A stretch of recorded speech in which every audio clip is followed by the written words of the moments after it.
Егер сіздің ККМ чегіңіз оқылбай қалса, эмне кылуу керек?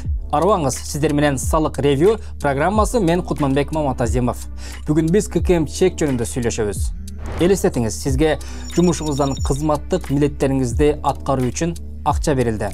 Мейманканага төлөө, унаага май куюу, суу же принтер сатып алуу, айтор ар кандай чыгым үчүн.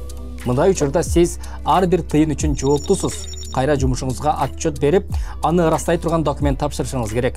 Бирок сиз алып келген чек так басылбаган, сумма көрүнбөгөн же QR код окулбай жатат. Кабатырланбаңыз, бул көйгөйдү чечүү жолу бар. Эгер чек окулбай калса, эмне кылуу керек? Эгер чек начар басылган, жоголгон же айрылып калган болсо, сатуучу менен байланышып, көчүрмөсүн сураңыз. Көңүл буруңуз, айрым сатуучулар жаңылыштык менен сизге жөн эле товардык чек берип коюшу мүмкүн. Товардык чек бул фискалдык документ эмес, жана ККМ чектин ордуна жарабайт. Фискалдык чек гана милдеттүү реквизиттерди, ИНН-ди жана QR кодду камтыйт. Бул анын салык кызматы тарабынан катталарын кепилдейт.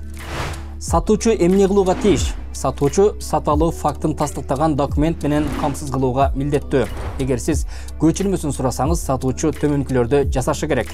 Сиздин сатып алууңузду ККМ системасынан мөөнөтү боюнча табуу, толук фискалдык маалымат камтылган электрондук дубликатты жөнөтүү, анын электрондук почтаңызга же болбосо социалдык тармактан QR код же шилтеме түрүндө жиберсе болот. Электрондук чек толук кандуу ырастоочу документ болуп эсептелет.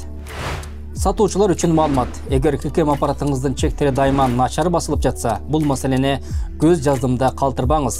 Бул түздөн түз мыйзам бузуу болуп саналат.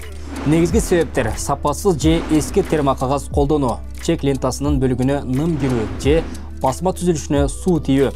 Эң жакшысы сапаттуу чек лентасын колдонуп, ККМ аппаратыңызды кургак абалда сактаңыз. Эгер ККМ аппаратыңызда мүмкүнчүлүктүккө этип жатса, аны тезинен калыбына келтириңиз. Эгер кошумча сурооңуз же сунушуңуз болсо, видеонун астына комментарийге пикир калтырыңыз. Мындан тышкары биздин каналга катталганды унутпаңыз. Саламатта калыңыздар.